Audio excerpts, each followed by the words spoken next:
Assalamualaikum warahmatullahi wabarakatuh. Alhamdulillahirrabbilalamin. Apa kabar anak soleh? Tentunya luar biasa, semakin bertakwa. Allahu Akbar, Allahu Akbar. Baik, hari ini kita diberikan kesempatan oleh Allah Subhanahu wa Ta'ala untuk menjalani sebagian dari aktivitas kita yang itu mengikuti pembelajaran berbasis online. Jadi anak-anak harus tekun lagi belajar ya, tingkatkan dari pertemuan sebelumnya. Saya ucapkan selamat beraktivitas di rumah, belajar dari rumah, membantu orang tua, dan tentunya olahraga. Dan jangan lupa jika keluar rumah tetap mematuhi protokol kesehatan, jaga jarak, cuci tangan, dan tentunya memakai masker ya. Baik, pada pertemuan kali ini sebelum kita mulai materi, alangkah baiknya jika kita berdoa. Doa dimulai. Doa sebelum belajar. Bismillahirrohmanirrohim.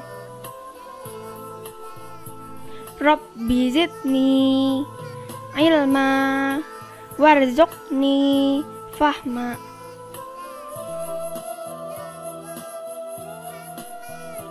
Artinya, ya Allah, tambahkanlah aku ilmu dan berilah aku rezeki akan kepahaman.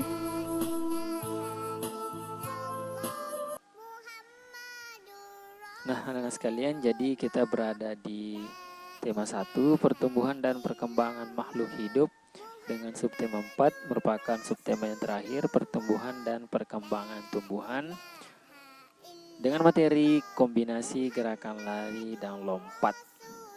Dan untuk tujuan pembelajaran yaitu melalui video pembelajaran, siswa mampu menjelaskan kombinasi gerakan lari dan lompat dalam bentuk permainan lompat bambu dengan benar.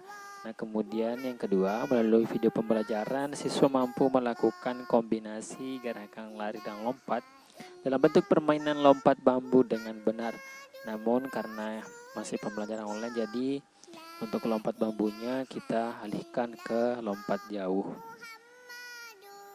Baik, ayo kita mulai. Setelah kita mempelajari mengenai hewan pada pertemuan sebelumnya, jadi kita banyak mengenal mengenai ayam, kemudian kuda ya. Nah, kemudian saat ini itu tanaman sama dengan makhluk hidup lainnya yang mengalami pertumbuhan. Jadi tanaman juga sama halnya dengan hewan, jadi juga mengalami pertumbuhan dan perkembangan yang kita lihat pada slide ya. Di situ ada pisang, kemudian singkong, dan lainnya. Itu semuanya mengalami yang namanya pertumbuhan maupun perkembangan. Nah, tentunya pohon bambu berkembang biak dengan tunas. Jadi ini juga berkaitan dengan pohon bambu. Jadi materi kita juga ini berkaitan dengan pohon bambu ya, nah sekalian. Nah, tentunya batang pohon bambu banyak manfaatnya. Salah satunya manfaatnya digunakan untuk bermain. Jadi salah satu kegunaan dari pohon bambu yaitu kita bisa menggunakan untuk bermain. Namun untuk melakukan permainan ini kita butuh bambu yang agak kecil ya. Bambu yang masih muda supaya kita bisa bermain lompat bambu seperti ini. Nah, baik, kita akan mempelajari mengenai lompat bambu. Jadi kita membaca ya, anak-anak sekalian. Seorang pemain akan bertugas melompat, 4 pemain lainnya bertugas memegang batang bambu. Jadi ketika kita ingin melakukan permainan lompat bambu, jadi kita membutuhkan sebanyak 5 orang. Jadi 4 orangnya itu sebagai yang memegang batang bambu, dan satunya dia akan bertugas untuk melompat ya. Kemudian selanjutnya, setelah kemudian kita tentukan pemainnya dan sudah ada batang bambu yang disiapkan. Nah, kemudian kita mulai, yaitu setiap pasangan pemegang bambu berhadap-hadapan dengan menggerakkan bambu bersamaan. Jadi kita bisa lihat di sini ya, ada Udin ya dengan Edo, dia saling berpasangan untuk memegang 2 buah bambu yang kecil seperti ini, dan itu digerakkan secara bersamaan. Nah, setelah itu kemudian kita ke selanjutnya, itu gerakan bambu gerakan bambu dengan buka dan tutup secara bergantian dengan hentakan masing-masing 2 kali hentakan. Jadi kita bisa lihat di sini ada yang rapat, kemudian ada yang renggang seperti ini, dan tentunya itu dihentakkan ke tanah. Jadi itu menghasilkan juga irama, ada ketukannya ya. Jadi anak-anak sekalian, ini kita bisa lakukan ketika kita mempunyai minimal 5 orang pemain.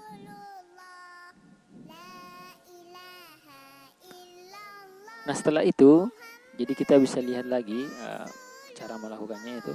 Pemain yang tidak memegang bambu melompat-lompat pada bambu yang terbuka. Nah kita bisa lihat di sini, ini siapa ya?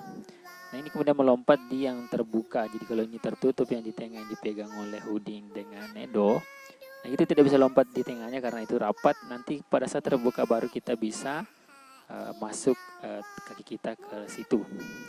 Nah jangan lupa jangan sampai kejepit bambu. Nah biasanya kita harus hati-hati karena nantinya ini yang dipegang oleh Lani ya, sama dengan Siti itu akan tertutupnya. Kalau sudah tertutup kita harus melompat lagi yang terbuka. Itu dilakukan secara bergantian. Seperti itu ya anak-anak sekalian. Ini gerakan lompat bambu ini kita tidak bisa praktekkan karena sekarang masih belajar dari rumah. Nah tentunya batang singkong yang tidak terpakai dapat digunakan sebagai alat permainan. Tentunya yang kita tanam juga itu ya untuk menanam singkong itu adalah batangnya. Tentunya batangnya juga kita bisa pakai untuk sebuah alat permainan.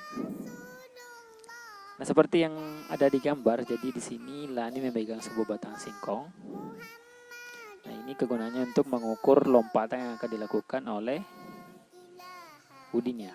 Nah ketika kemudian Udin melompat, nah kemudian di sini ada Lani yang akan mengukur berapa jarak yang lompati oleh Udin. Begitupun yang lainnya ketika nantinya siapa yang paling jauh lompatannya. Jadi yang diukur itu sampai tumit ya. Jadi ketika anak sekalian nantinya melompat, itu tumitnya ataupun kakinya itu rapat. Jadi kita bisa mengukur dari garis ini sampai ke tumit. Nah, nantinya siapa yang paling jauh itu adalah pemenangnya. Nah, tentunya nama permainannya adalah lompat jauh. Nah, jadi anak sekalian kita ingat lagi ya bahwa lompat jauh ataupun melompat itu menggunakan tolakan satu kaki. Nah, kenapa tidak menggunakan tolakan dua kaki? Karena kalau tolakan dua kaki bisa jadi lompatannya itu tidak terlalu jauh. Tidak sama kalau kita menggunakan tolakan satu kaki. Nah, bagaimana cara melakukannya? Untuk melakukan lompat jauh, itu yang pertama, siapkan garis batas sebagai garis tanda awal lompatan. Jadi kita bisa menggaris ya. Kalau misalkan kita berada di tanah, kita bisa saja menggaris ya tanahnya dulu seperti ini. Dan untuk wilayah lompatannya, karena ini sekiranya ini agak keras, nah kita bisa gemburkan dulu tanahnya ataupun kita pakai matras untuk melakukan lompatan. Nah kemudian yang kedua, siapkan batang untuk alat mengukur lompatan. Jadi karena di sini dimintanya adalah batang pohon singkong ya, jadi kita menggunakan batang pohon singkong. Kalau misalkan sekiranya tidak ada, kita bisa menggunakan yang lainnya, misalkan kayu maupun yang lainnya untuk mengukur lompatan. Lebih baik ketika kita misalkan menggunakan meteran ya, atau penggaris. Nah, kemudian yang ketiga, mulailah mengambil ancang-ancang. Jadi maksudnya ini kita melompat dengan awalan. Jadi kita menggunakan awalan sekiranya ataupun sekitar misalkan 5 meter. Nah, semakin jauh ancang-ancang kita itu akan berpotensi membuat lompatan kita menjadi jauh. Nah kemudian yang keempat, berlarilah sampai garis batas lompatan. Kita berlari ya, kita sudah harus memprediksi bahwa kalau misalkan di sini garisnya, kita harus memang di sini menolakkan satu kaki sebelum garisnya, kemudian kita melompat. Nah kemudian yang kelima, melompatlah sejauh-jauhnya dari garis tersebut. Nah ketika kemudian kita sudah melayang di udara, usahakan anak sekalian kita istilahnya menahan nafas supaya lompatan kita agak-agak jauh seperti itu. Nah kemudian tugasnya di sini Lani yaitu memberi tanda batas hasil lompatan. Jadi dia akan melihat, memberi tanda dan juga mengukur. Nah 7, ukurlah jarak lompatanmu menggunakan batang singkong. Nah, karena di sini menggunakan batang singkong, jadi kita menggunakan batang singkong. Kalau misalkan tidak ada, kita bisa gunakan yang lain.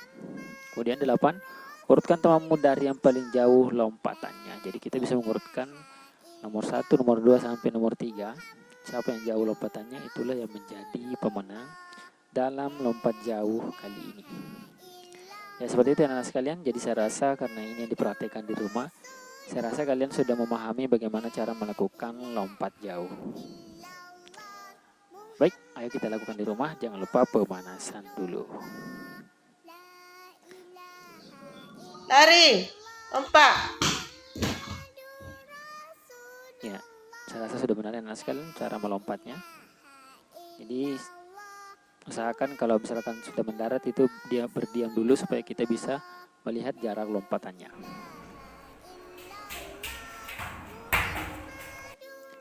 Nah, ini juga sudah benar ya, cuma dalam mendaratnya itu harus menggunakan 2 kaki. Karena biasanya kalau menggunakan 1 kaki itu akan sangat berbahaya ya, apalagi kita berhenti. Kemudian yang berikutnya, nah ini menggunakan tolakan 2 kaki, jadi itu akan tidak bisa terlalu jauh lompatannya karena ini menggunakan tolakan 2 kaki. Coba kita kalau misalkan kita melompat dengan menggunakan tolakan 1 kaki. Jadi yang tadi itu termasuk meloncat ya. Kalau kita menggunakan tolakan 1 kaki itu akan berpotensi membuat lompatan kita akan jauh. Baik, selanjutnya.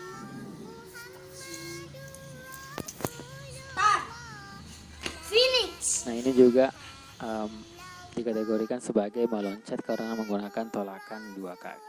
Jadi nah sekalian kalian sudah bisa menilai yang kalian lakukan maupun yang dilakukan oleh teman kita, yang mana yang sudah benar, yang mana yang masih perlu perbaikan.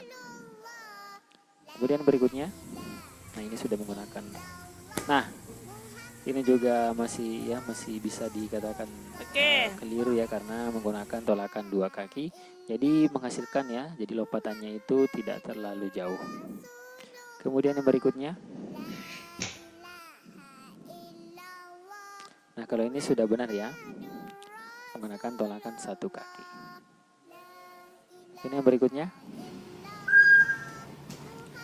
Nah ini saya rasa sangat tepat ya anak-anak sekalian karena dia menggunakan tolakan 1 kaki. Jadi jaraknya itu agak jauh ya. Dan ini saya rasa lompatan yang cukup bisa dikatakan benar ya karena pada saat mendarat itu bersamaan kakinya. Nah, dan di sebelah kanan kita bisa lihat di sini dia mengukur jarak ya antara tumit dengan garis yang dilompati itu, karena ini ada 3 tegel. Ini sekitar sampai 1 meter ya karena biasanya tuh tegel yang kecil ini panjangnya itu sekitar 30 cm. Di sini berapa ya? Hampir 1 meter. Baik anak-anak sekalian, seperti itu lompat jauh yang kita pelajari maupun yang tadi lompat bambu. Jadi anak-anak sekalian, sekiranya setelah melihat video ini kalian bisa membedakan yang mana melompat, yang mana meloncat, dan kalian bisa sudah melakukan lompat jauh dengan baik dan benar. Baik, tentunya melompat berbeda dengan meloncat ya. Melompat adalah bergerak dengan mengangkat kaki, maksudnya dengan menggunakan tolakan 1 kaki. Kalau meloncat adalah lompat dengan kedua kaki. Dan tentunya sebelum melakukan semuanya kita harus melakukan pemanasan untuk mencegah terjadinya cedera. Baik, sekian materi kita pada pertemuan kali ini. Kalau misalkan anak sekalian belum memahami, silakan amati kembali videonya, dan jika masih ada kekeliruan ataupun kekurangan bisa bertanya kepada kami. Baik, syukur jazakumullah khairan atas kerjasama dari orang tua murid yang telah mensukseskan pembelajaran online pada pertemuan kali ini. Lebih dan kurangnya mohon dimaafkan. Wassalamualaikum warahmatullahi wabarakatuh. Kawan-kawan, jangan lupa subscribe YouTube channel kita orang. Betul-betul.